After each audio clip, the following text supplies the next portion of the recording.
आपण बघा, या मुंबईतला सामान्य मुंबईकर याचं स्वप्न काय आहे? एक स्वतःचं घर असलं पाहिजे स्वप्न.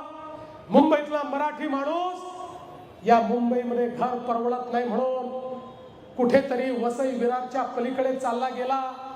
25 वर्षामध्ये त्याला तुम्ही घर देऊ शकला नाही. पण त्याच वेळी बीडीडी चाळीमध्ये राहणाऱ्या मराठी माणसाला 80,000 लोकांना घर देण्याचं काम या मुंबई बाहेर जन्मलेल्या माणसाने त्या ठिकाणी करून दाखवलं. 100 फुटात राहणाऱ्याला 500 फुटाचं घर देण्याचं काम आम्ही या ठिकाणी केलं.